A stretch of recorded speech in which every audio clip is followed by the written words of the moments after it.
Ma'asyiral muslimin wa jumratal mu'minin jamaah sidang Jumat rahimakumullah.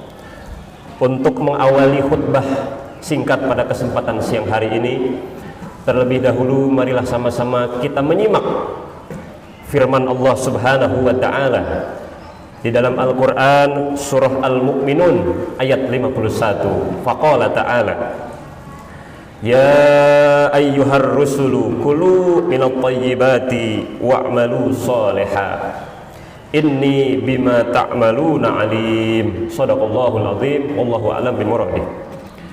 Ya ayyuhar rusulu, wahai sekalian para rasul, kulu minat tayyibati, makanlah oleh kalian daripada segala sesuatu yang tayyibat, yang baik-baik. Ulama menafsirkan thayyibat di sini adalah makanan yang halal.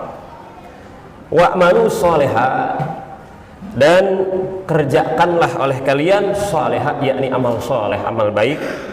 Inni bima ta'maluna alim, sesungguhnya aku, kata Allah, dengan apa-apa yang kalian kerjakan itu alim, yakni amat sangat mengetahui.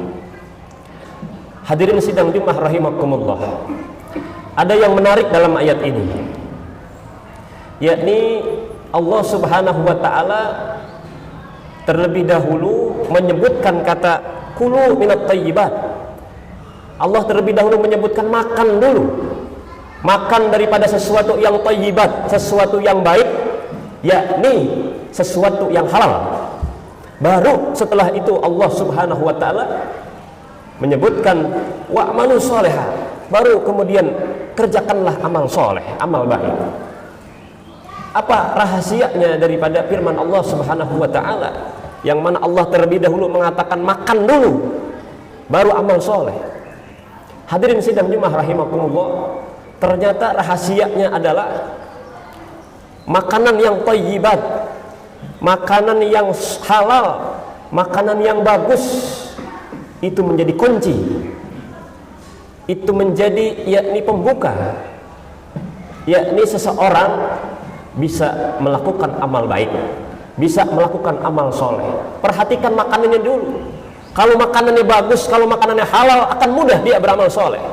Tapi sebaliknya, kalau makanannya salah, makanannya buruk, yakni makanannya halal, makanannya haram, baik itu haram zatnya, memang jelas-jelas diharamkan, atau haram sifatnya, makanan yang dimakan nasi, ikan, daging dan lain sebagainya jelas-jelas halal, tapi didapat dengan cara yakni menipu atau uangnya uang haram dan lain sebagainya, maka akan sulit baginya, akan sulit bagi seorang hamba untuk melakukan amal soleh, untuk melakukan amal baik.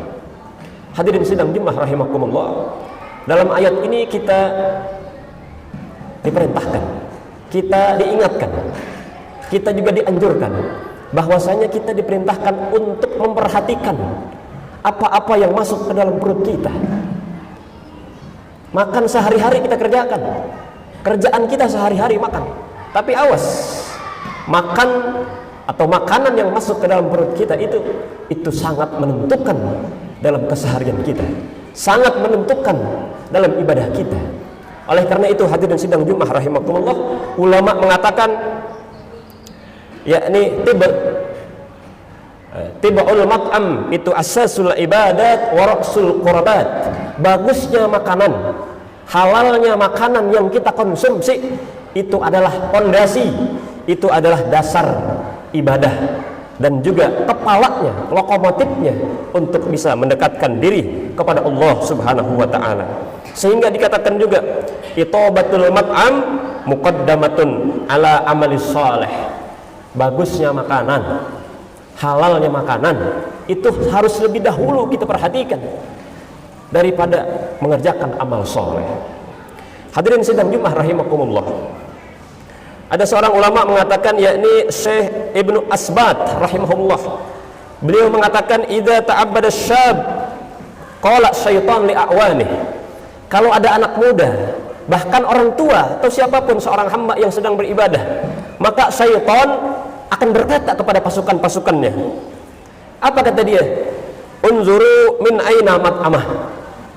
wahai pasukanku, sebelum kalian menggoda mereka, lihat dulu dari mana mereka makan, bagaimana mereka makan. Fa in kana mat'amuhu mat'amas su'in, kalau yang mereka makan, yang mereka konsumsi itu adalah makanan yang buruk, yakni makanan yang haram, yang tidak diridhoi oleh Allah Subhanahu wa taala, maka apa kata setan? Da'uh, tinggalin. Jangan kalian goda, jangan kalian ganggu lagi dia. Kenapa? Yat'abu wa yajtahidu. Biarkan dia bersusah payah, biarkan dia capek-capek yakni beribadah, taat kepada Allah Subhanahu wa taala. Faqad kafakum nafsah. Kalian sudah tidak perlu yakni menggoda mereka lagi, cukup makanan mereka sudah menghancurkan yakni amal mereka, ibadah mereka di sisi Allah Subhanahu wa taala. Oleh karena itu Imam Ibn Ruslan dalam kitab Zubad dia mengatakan, wa ta'atun mimman haraman ya'kulu mislal bina'i fawqa maujin yuj'alu. Ketaatan yang dibangun, ketaatan kepada Allah Subhanahu wa taala yang dibangun oleh seorang hamba, padahal seorang hamba itu mengkonsumsi makanan-makanan yang haram, itu seperti dia membangun sebuah bangunan di atas ombak. Artinya apa hadirin sidang Jumat rahimakumullah? Itu sangat sulit untuk dilakukan, itu sangat susah untuk dikerjakan. Hadirin sidang Jumat rahimakumullah. Lebih dari itu, di dalam kitab yakni Minhajus Sawiyah yang dikarang oleh ulama besar yang bernama Al-Habib Zain bin Semit yang tinggal di Madinah, beliau itu mengatakan di antara faidah, di antara manfaat orang yang menjaga dirinya untuk senantiasa mengkonsumsi makanan-makanan dan bahkan juga minuman yang halal, itu akan diberikan oleh Allah Subhanahu wa taala 4 keistimewaan. Yang pertama adalah al-inhadu lit-tha'ah wal ibadah. Orang yang menjaga dirinya, menjaga keluarganya untuk mengkonsumsi makanan-makanan yang halal, maka dia akan diberikan oleh Allah Subhanahu wa taala al-inhad, yakni bangkit lit-tha'ah wal ibadah, gampang, mudah untuk melakukan taat dan ibadah kepada Allah Subhanahu wa taala. Sebaliknya, orang yang memakan makanan yang haram, dia akan sulit, dia akan kesulitan untuk yakni ibadah, kesulitan untuk taat kepada Allah Subhanahu wa taala. Sekalipun dia bisa untuk taat ibadah kepada Allah Subhanahu wa taala, maka dipastikan batinnya, hatinya akan dirusak oleh makanan yang dia makan. Dia akan terjangkit oleh penyakit riya, dia akan terjangkit oleh penyakit kibir, dia akan terjangkit oleh penyakit-penyakit tercela lainnya. Rasulullah SAW mengatakan, man akalal halal ata'at jawarihahu sya'a am aba. Barang siapa yang memakan makanan yang halal, maka anggota tubuhnya akan mudah untuk taat kepada Allah Subhanahu wa taala, sya'a am aba, mau atau dia tidak mau. Wa man akalal haram asat jawarihahu sya'a am aba. Dan sebaliknya, siapa yang memakan atau mengkonsumsi makanan-makanan yang haram, maka anggota tubuhnya akan mudah sekali untuk bermaksiat kepada Allah Subhanahu wa taala, mau atau dia tidak mau. Yang kedua, saudara, orang yang menjaga makanannya akan diberikan oleh Allah Subhanahu wa taala yakni istijabatud du'a. Doanya akan mudah diijabah, akan mudah diterima oleh Allah Subhanahu wa taala. Tidak ada penghalang, tidak ada hijab antara dirinya dengan Allah Subhanahu wa taala. Ketika dia mengangkat tangannya, ketika dia berdoa kepada Allah Subhanahu wa taala, akan mudah doa itu dijabah. Kalau kita mau mengintrospeksi diri kita masing-masing, bisa jadi mungkin selama ini doa kita lama diijabah, belum diijabah oleh Allah Subhanahu wa taala. Mungkin ada selipan-selipan mungkin makanan yang tidak diridhoi oleh Allah Subhanahu wa taala masuk di dalam perut kita. Ada seorang sahabat yang bernama Sa'ad. Beliau datang kepada Rasulullah. Dia berkata, "Ya Rasulullah, doakan saya supaya saya bisa punya doa mustajabah." Ini orang cerdas, sahabat cerdas. Dia minta kepada Rasulullah supaya didoakan supaya punya doa mustajabah, sehingga kalau punya doa mustajabah dia bisa berdoa sendiri. Tapi apa kata Rasulullah? "Ya Sa'ad, atib mat'amaka takun mustajabud da'wah." Wahai Sa'ad, kalau kamu ingin punya doa mustajab, doamu seperti kilat yang menyambar, cepat diijabah oleh Allah Subhanahu wa taala. Atib mat'amaka, perbaiki makanan kamu, baguskan makanan kamu. Jangan yang subhat, apalagi yang haram masuk ke dalam perutmu, maka takun mustajabud da'wah. Engkau akan jadi orang yang punya doa mustajabah. Dan terbukti di kemudian hari Sa'ad adalah menjadi seorang sahabat yang doanya makbul. Yang ketiga, hadirin sidang Jumat rahimakumullah, orang yang menjaga dirinya daripada senantiasa memakan makanan yang halal akan diberikan hikmah wa tanwirul qalbi. Akan diberikan hikmah oleh Allah Subhanahu wa taala. Akan mudah menerima ilmu, akan mudah yakni menerima ilham, akan mudah yakni menerima taufik dan hidayah dari Allah Subhanahu wa taala. Dan juga hatinya akan menyala, hatinya akan terang dan bersinar berkat makanan halal yang dia makan. Sebaliknya, orang yang berani memakan makanan haram, hatinya akan gelap, hatinya akan susah, dan hatinya akan senantiasa merasa tidak enak di hadapan Allah Subhanahu wa taala. Yang terakhir, hadirin sidang Jumat rahimakumullah, makanan yang halal itu ternyata manfaatnya adalah at-tadawa minal amrad, obat dari berbagai macam penyakit. Sebagaimana makanan haram itu adalah sumber dari berbagai macam penyakit.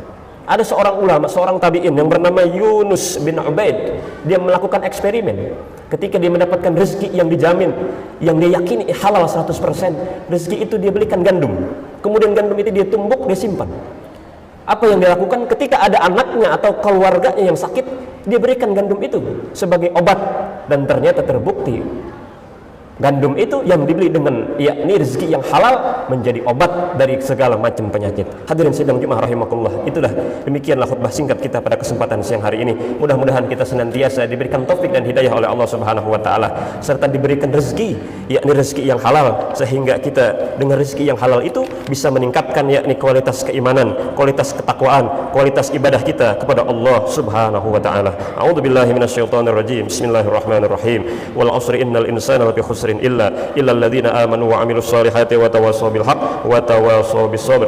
Barakallahu li wa lakum bil Qur'anil 'azim wa nafa'ani wa iyyakum bima fihi minal ayati wa dzikril hakim wa taqabbala minni wa minkum tilawatahu innahu huwas samiul alim. Aqulu qawli hadza wa astaghfirullahal 'azim li wa lakum wa lisairil muslimina wal muslimat wal mu'minin wal mu'minat fastaghfiruh innahu huwal ghafurur rahim.